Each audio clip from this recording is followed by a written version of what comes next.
What is up, my friends? My name is Echo, and today we're back in Clash of Clans with the Unbeaten series because this Town Hall 11 base was unbeaten in war. We're going to expose it, show you all the traps, and I even have the base link.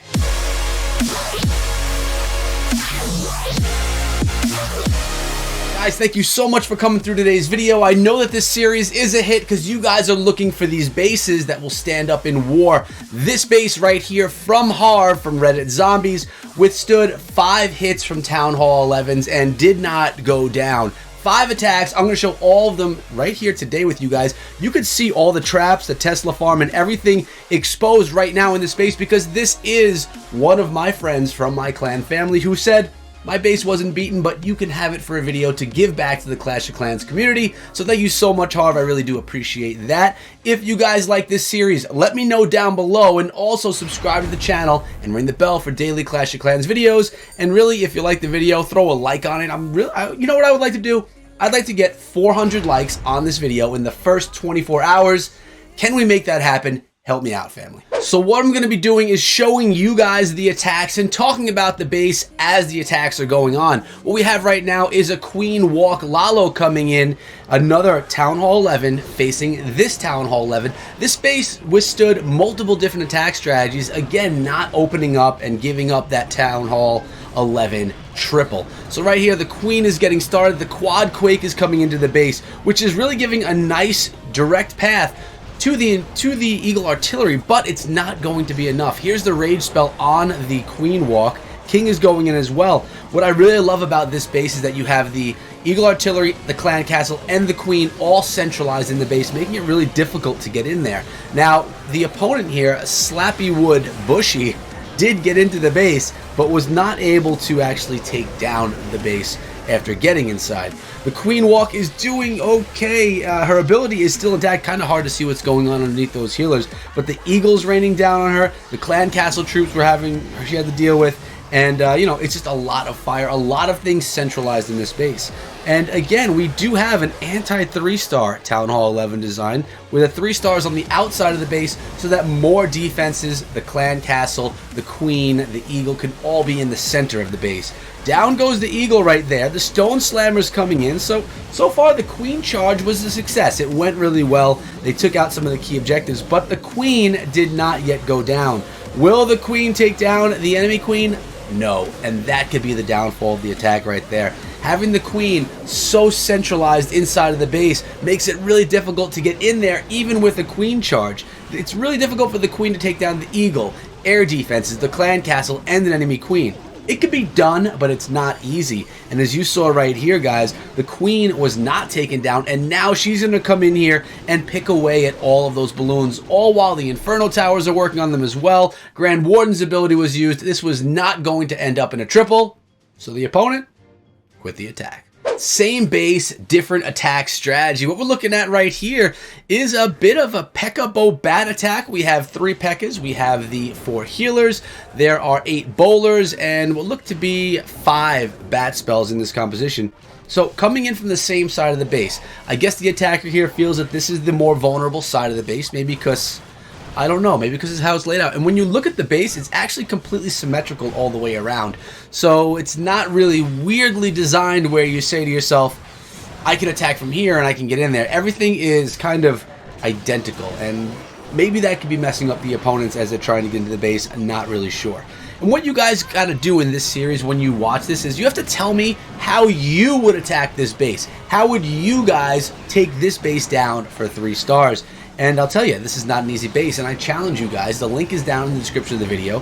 Why don't you copy the base and then see if you could actually take it down. Let me know in the comments of the video your successes. Or if you don't want to do it in the comment section, come on over on Twitter, @EchoThroughMe, and you can find me there and tell me, I took down the base, Echo, this is how I did it. So the kill squad is in the core. The enemy Queen, oh my goodness. Look at this, guys. The enemy Queen is still up. Actually, it's not the enemy Queen. The defending Queen, the base Queen, is still up. And she's frozen at the moment, and she's going to go down right there. So kill squad is still going through the base. Bat spells are coming into the base. There's a freeze on top of the Inferno Tower. 2 more freeze spells left in the composition. One's going to be used right there. Looks like those bats keep on pathing away from the multi-target Inferno Tower. Finally getting on top. but there's all these wizard towers. The Pekkas are pounding, trying to get through the walls, and then they decide to switch. They decide to change the wall. So we do have the healers on top. The problem that I'm seeing is there's only 1 minute and 13 seconds left in the attack, and quite a bit of base left to take down. With the queen out of the attack, we just have Pekkas and we have the Grand Warden, which can make it really tough to get through the walls and shoot over those walls. When you have the queen there to assist as well, it allows for her to take out things behind the wall so the Pekka don't have to waste their time chopping through. And what we can see is a couple of Pekka remain. The Grand Warden's remaining as well. It's doing okay, but I think what we're going to run into here, guys, is going to be a time fail. And Chris, or Kelly Chris, from Mystic, was unable to pull this one in. Definitely a good attack. I think that he had a really nice surge into the center of the base, did a good job, but the base stood because it's a solid base design. I mean, this is Clash of Clans. It's a base building and base attacking game.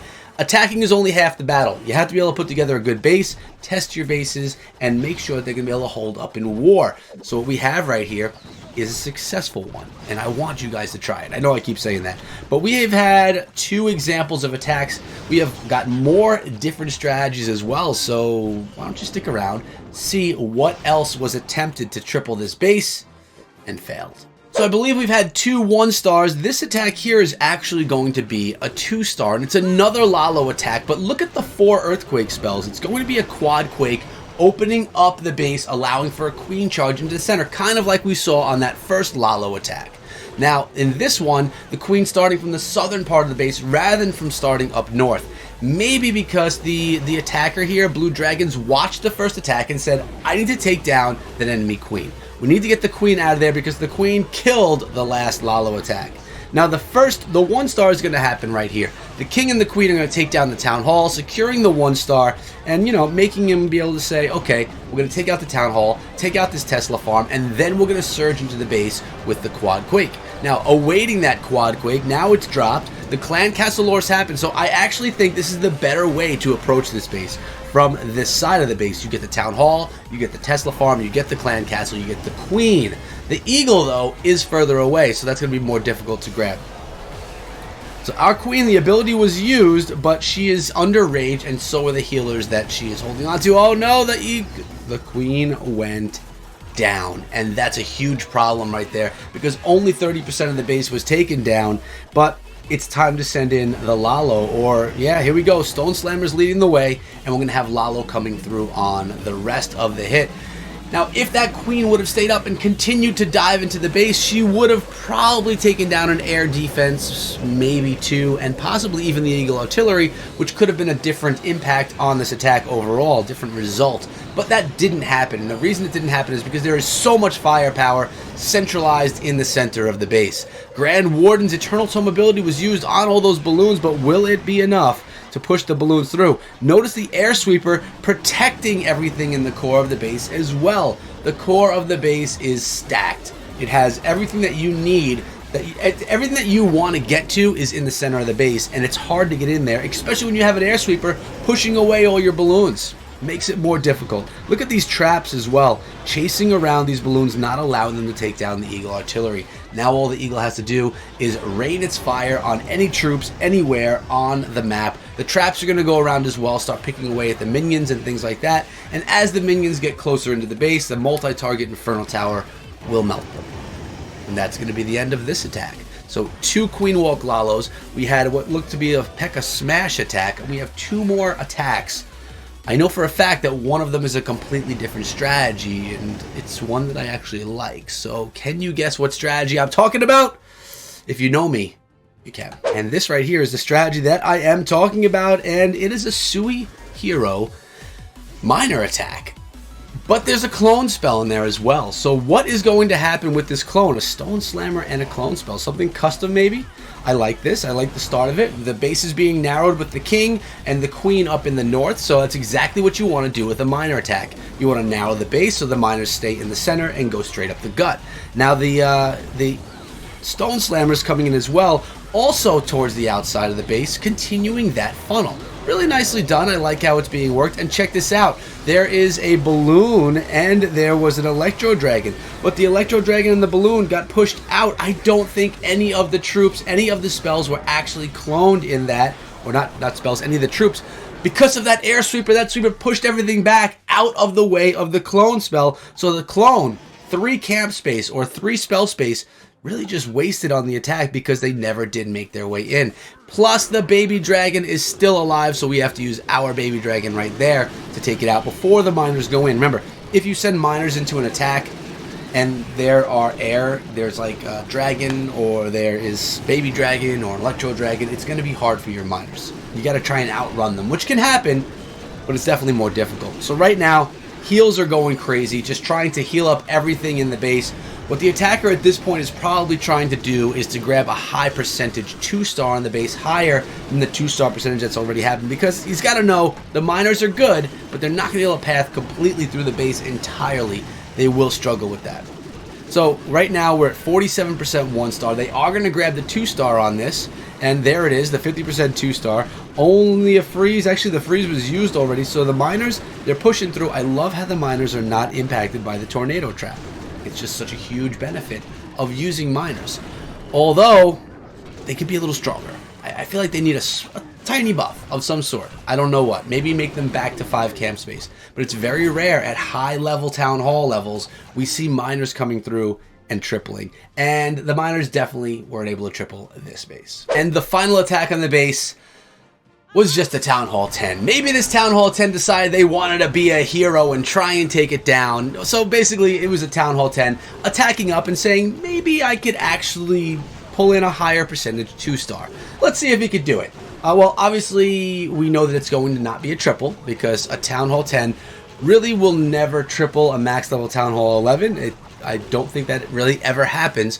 But let's see if he could pull in a higher percentage 2-star than the Town Hall 11s that attacked. Good strategy to come on in using the Queen Walk. Get some great value whenever you're attacking up. That's a great way to do it. And the Queen should step up and take out that cannon, but now she's going to be pounded by the Expo, popping her ability. It's really hard to keep a level 40 Queen up against a max level Town Hall 11 base. But I think that we've demonstrated today, because we don't really need to shout this attack too much. We can kind of watch it, but the base is solid. The design is really nice, and if you're into those symmetrical type of bases that are all the same all the way around, this base at Town Hall 11 could be something that you really would enjoy. I'm actually considering copying this base myself as a Town Hall 12 and modifying it, adding a little bit to it. It's a really nice base design, and we've really seen Harv pull in some solid defenses in this video here today. The Queen Walk is still going, and we have 2 haste spells, 2 freeze spells left in the composition, so I'm actually impressed the attack is lasting this long. We're at a 35% 1-star. The Town Hall did go down, as did the Tesla farm that was right behind the Town Hall. The balloons are trying to get on in. They're doing a decent job. Now what I'd like to see is the Queen step up and get out of range. Totally happened. The Expo no longer targeting the Queen. So now we have some bowlers on the outside of the base. This is definitely an attack that's just trying to get a higher percentage. And I'll have to tell you, very solid attack right here from Speedy Gonzalez out of Mystic. You have to give him credit where it's due. This is a nice attack. He's at the 59% 2-star as a Town Hall 10 attacking a Town Hall 11. So doing maybe a nicer job than some of the Town Hall 11 attacks that we saw. Nice job with the freeze spell as well, but the Eagle, bam, down goes the Queen. It's going to be a 71%, and it's going to probably end up somewhere around there. Mid 70%. We have a couple of balloons coming in. Baby Dragon behind, but that Baby Dragon being targeted by the Eagle Artillery. Another Baby D coming in, 75% 2-star, and just a few troops to chip away at stuff now and try and grab a little bit more percentage, if at all possible. The Eagle Artillery is still alive, and it's going to make it difficult for anything to actually survive. But here he goes. He's trying to get a little percentage there with the minions. He's going to 78%. This may be the #1 hit on this base, which was done by a Town Hall 10. And I have to say, that's impressive. But this isn't about the attacks. It's about the base defending. And like I said, the link to this base is in the description of the video. And you can see it right here. 79% was the best hit on the base. Really impressive stuff. But I'm getting out of here for today, guys. Much love to Reddit Zombies for having me over and showing me some amazing stuff this is not the first video I made from these wars, so check out my previous videos if you're looking to see what they've done on the offensive side of things. Also, much love to Echo Esports. It's the organization which I like to call home, where we have competitive esports players in multiple different games. If you're looking to compete or if you're looking to create content, hit me up in my Discord or join the Discord for Echo Esports. It's in the description of this video, but we're out of here for today. Hope you enjoyed this video and check out this one before you go. I'll see you guys back here later on today with another video. Until then, be good.